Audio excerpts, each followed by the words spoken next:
Hi friends, welcome to అహం TV. ఈరోజు మనం చెప్పుకోబోయే టాపిక్ గొప్పగా ఉండాలని కోరుకోకు. అదేంటి గొప్పగా ఉండాలని కోరుకోకుంటున్నారు అని అనుకుంటున్నారా?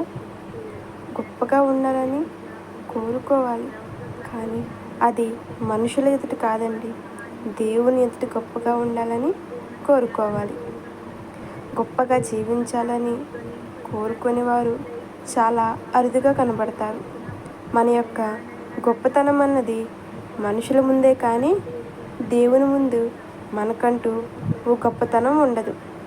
ఈ లోకంలో మనిషికి గొప్పతనం రావటానికి మనిషి దేవుడు తనకిచ్చిన ఆధిక్యతలను ఉపయోగించుకుంటారు. ఉదాహరణకు, ఒక మనిషి శారీరకంగా మానసికంగా పరిపూర్ణుడిగా ఉన్నప్పుడు గొప్పగా ఉండాలని కోరుకుంటాడు. అదే శారీరకంగా లేదా మానసికంగా అంగవైకల్యంగా ఉన్నప్పుడు గొప్పతనంగా ఉండాలని కోరుకోడు.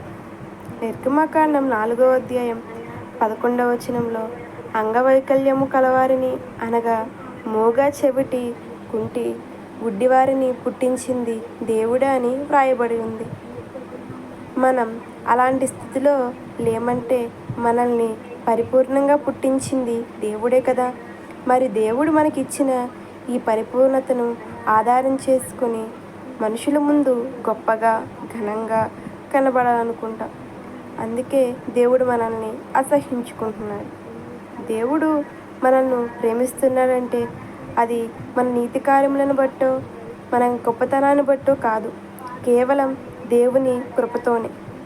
మనకంటూ ఏదైనా గొప్పతనాన్ని సంపాదించుకోవాలంటే అది దేవుని విషయంలోనే సంపాదించుకోవాలి. దేవుని గురించి తెలుసుకున్నట బట్టి మనం ఆనందించాలి. అప్పుడే దేవుడు మన వలన ఆనందిస్తాడు. దేవుడు లూకాసు సువార్త 16వ అధ్యాయం 15వ వచనంలో మీరు మనుషుల ఎదుట నీతిమంతులని అనిపించుకునేవారు, కానీ దేవుడు మీ హృదయములను ఎరుగును. మనుషులలో ఘనంగా ఎంచబడినది దేవుని దృష్టికి అసహ్యం. మనం దేవుని ఎదుట గొప్పగా జీవించాలి. ఆయన కొరకు నీతిగా జీవించి ఆయన ఎదుట ఆయన దృష్టికి గొప్పవారిగా కనిపించాలి. కానీ మనుషుల మెప్పు కొరకు, వారు చేసే సహాయం కొరకు మనం గొప్పగా జీవించకూడదు.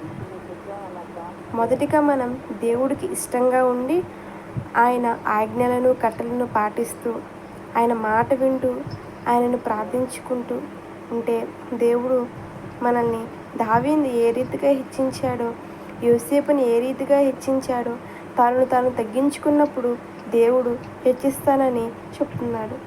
అదే రీతిగా మనం తగ్గించుకునేలా దేవుడు ఆయన మనల్ని హెచ్చించి అనేక మందికి మాదిరిగా, అనేక మందికి గొప్పగా మనల్ని చూపిస్తాడు. Okay friends, bye. ఈ వీడియో మీకు నచ్చినట్లయితే లైక్ చేయండి, షేర్ చేయండి, సబ్స్క్రైబ్ చేయండి.